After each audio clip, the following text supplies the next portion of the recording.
That's why we need basically better treatments to treat these patients that are really undertreated now with the treatments that we have now. And we need to actually have a safe treatment that will be possible to treat these patients long term. And again, that patient population was indeed overlooked, even though I feel they suffer even more than psoriasis patients because of the lack of sleep, the itch all night. It affects their quality of life. I started seeing a dermatologist for eczema and was diagnosed at about 8 years old. I had small patches on my wrists and my feet, and it progressively changed over the years, the symptoms, the way I was presenting, and the treatments I was receiving. Did those treatments ever help you? Some were more successful than others. Some caused it to flare up and increase in the pain and severity. Some of them helped for a period of time, but nothing ever gave me complete relief. Did you have any trouble sleeping? Oh, absolutely. At one point, I was put on a prescription to help me calm down at night so that I would stay asleep. What other risks of atopic dermatitis should be considered besides the comorbidities that we've mentioned?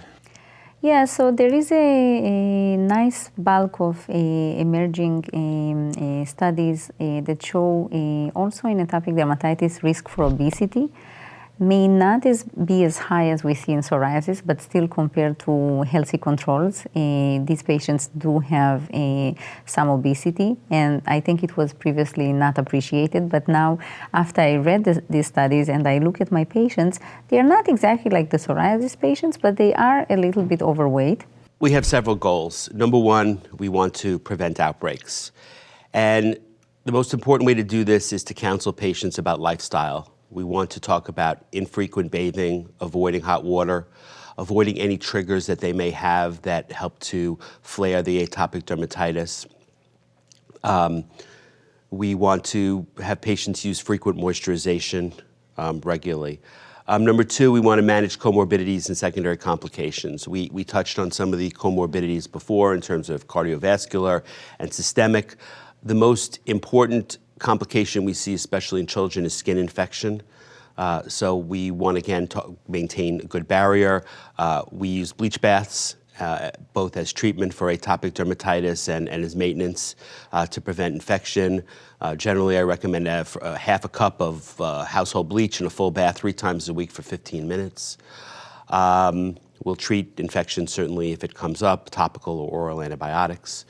We want to minimize treatment-related adverse events, and that's our biggest challenge right now. So as we discussed before, atopic dermatitis has elevation of Th2 and Th22 cytokines. So the Th2 cytokines are IL-4 and IL-13, and both of these cytokines are targeted by dupilumab that targets the IL-4 receptor alpha, and because it targets the receptor, it targets both cytokines. I think you need to let them know it's a collaborative project, that the goal is to make them better.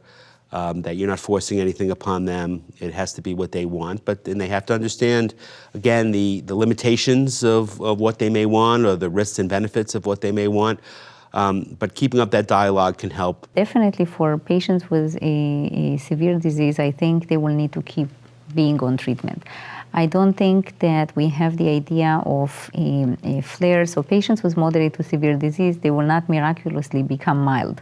They always are in the moderate to severe bucket, only they can fluctuate between moderate to severe, but they will be in that bucket all the time. So they all the time will need some background systemic treatment. And that's important to remember because I'm being asked all the time, what will happen, let's say we use these treatments for a while, can we just stop?